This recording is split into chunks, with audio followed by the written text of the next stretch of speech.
This is our pool, arguably one of the best decisions we have ever made. And this is the pool house I've been working on. We call it the Cantina. My wife wanted a working bathroom in it, so in order to make that happen, we needed a vanity. This story is brought to you with proud partnership with Grizzly Industrial. I started this project with some spalted red maple slabs off the stack and had Jess choose one. She liked this one. After jockeying it around, I laid out a good portion of it that would become the top of the vanity and cut it to rough length. The slabs had shifted in the drying stack over the last few years on a less than ideal unlevel ground, so there was a considerable twist that needed to be addressed. I set up my router sled on my assembly table and shimmed the high spots and secured the slab to the table. The sled mostly cleared the slab except in this one spot, so I got out my scrub plane and took down the high spot. Next, I put a surfacing bit in my router and got to flattening. I flattened it just enough to have a flat surface for the planer to reference off of.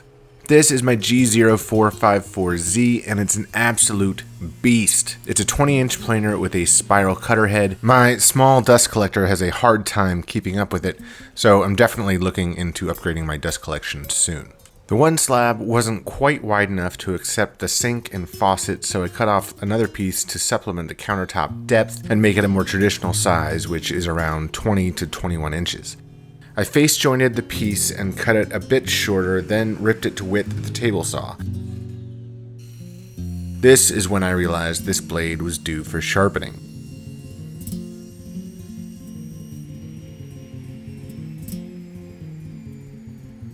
The faucet we ordered had a very specific maximum thickness the top could be, which was 1.5 inches, so I planed down both pieces to 1.5 inches. Then I oriented the grain the way I thought it looked best between the two pieces.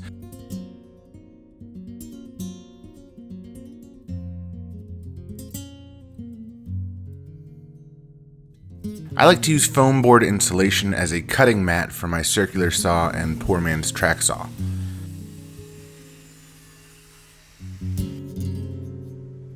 With my joint lines ripped, I edge jointed them at my Grizzly 8-inch spiral head jointer.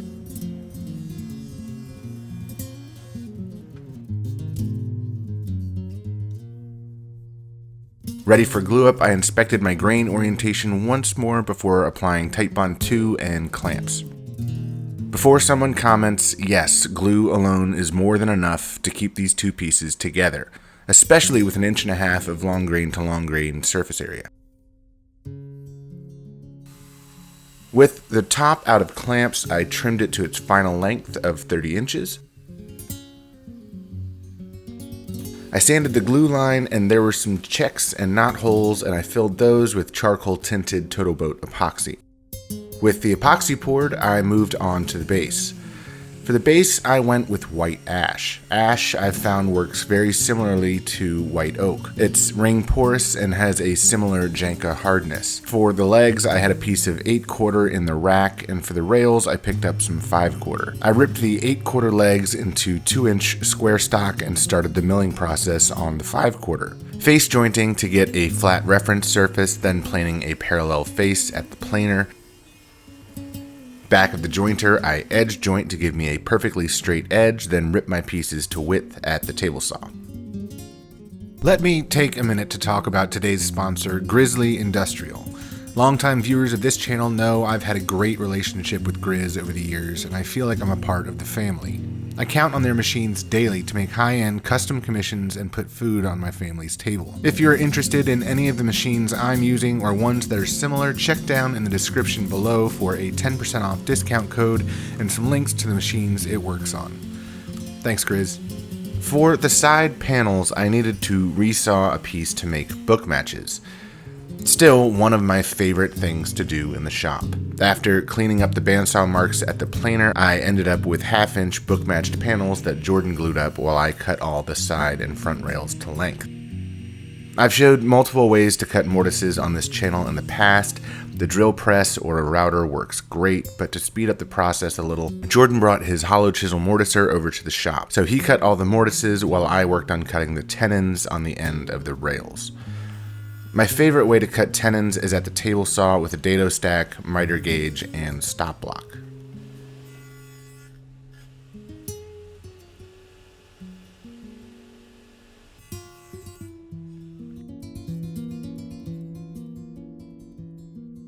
We dry fit all of the rails to make sure the shoulders of the tenons seated and the ends of the tenons cleared each other within the mortises. Confident with our assembly, I cut a groove in the legs to accept the floating side panels.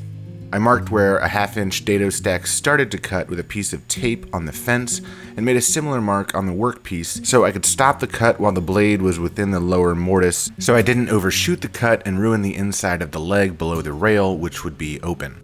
Off camera, I used the same dado setup to cut grooves centered on the tenons on the top and bottom side rails, respectively. With the grooves cut, I started the assembly process, fit the floating panel in the grooves of the top and bottom side rails, then fitting the tenons into the mortises of the leg and the panel into the groove. When gluing, I was sure to only apply glue to the tenons as you want the panel to float, allowing for seasonal wood movement. I did this glue up in stages. First, I glued the side assemblies and let those dry before gluing the front and rear upper and lower rails to the side assemblies. Even with a 2-stage glue up, trying to line up 12 mortise and tenons before the glue starts to set up is stressful. All's well that ends well though, and with the main structure done, it was time to start trimming it out. I glued some cleats to the inside of the rails to accept a shelf bottom on the portion that would be enclosed, then started on some slats for the lower open shelf. Resawing some more ash again at the bandsaw, then cleaning them up at the planer, I centered the first slat and glued and clamped it as my benchmark. Then I glued the 2 outer slats pressed up flush to the legs and secured them with blue tape as clamps. The last 4 slats I spaced evenly between the center slat and the 2 outer slats. I turned my attention back to the top and sanded the epoxy down and brought the top up through the grits, then applied a marine varnish from Total Boat called Lust. I figured a pool house bathroom sink would be exposed to moisture from kids dripping pool water as they washed their hands. I applied 3 coats total. Next, I cut the shelf for the enclosed cabinet. This is 3/4-inch birch plywood. I always have remnant sheets of this around my shop. I notched out the corners to clear the corners of the legs on the inside of the cabinet.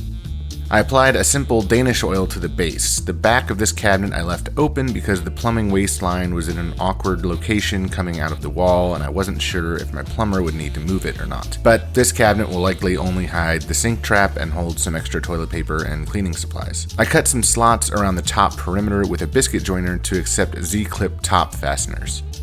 With the base done, I needed to build some doors now that I had final measurements to fit doors to.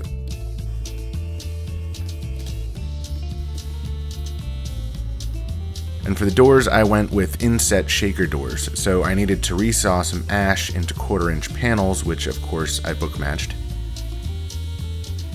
And this feature on this bandsaw is one of my favorites. When you turn the saw off, it has an electric brake that stops the blade within about 4 seconds.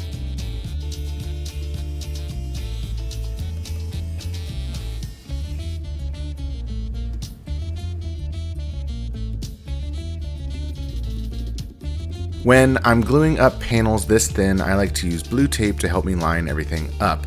Then I put a block of wood under the seam to prop it up and apply glue before adding light clamping pressure so the panel doesn't cup, bow, or bend. With the door panels in clamps, I cut all of my stock for my stiles and rails. These are 2 inches wide to match the leg stock. I'm making shaker style doors, and you can make them with a dado stack, but I'm using a cope and stick bit set in my router table, which is attached to my table saw. The bits come in sets and you can get different profiles, but I've always loved a simple shaker door. The first bit cuts a groove in all the insides of both the stiles and the rails. Then the second bit cuts a tongue on the ends of the rails, which fit into the grooves of the stiles.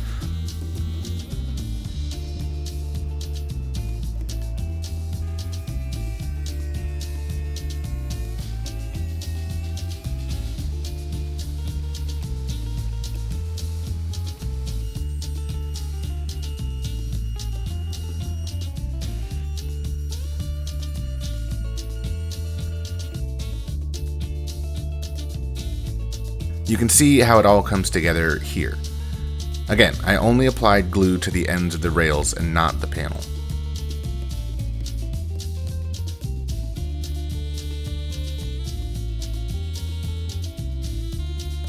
With the doors and clamps, I needed to drill 2 holes in the top to accept the drain for the sink and the faucet. I wanted to make sure my holes were perpendicular to the top to make sure my drains seated properly, so I used this doodad called the Drill Mate, which basically turns any drill into a mini drill press. They sell these at Grizzly too, they're like $35. I'll put a link in the description. Really handy.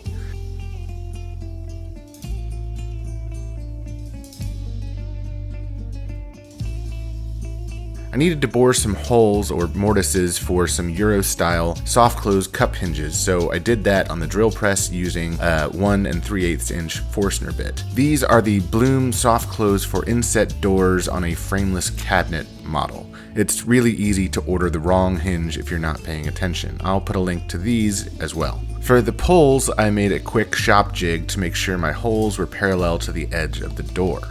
I installed the doors off camera because there was no great way to film it, but I had to glue on some extension blocks inside the cabinet to mount the hinges. I also used playing cards as shims to pick the door up a bit.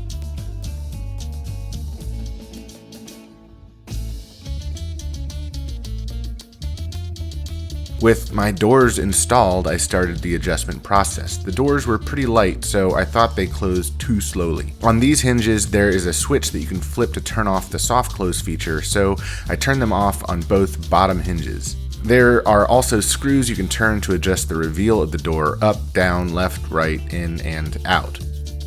And just like that, we had a Cantina Vanity.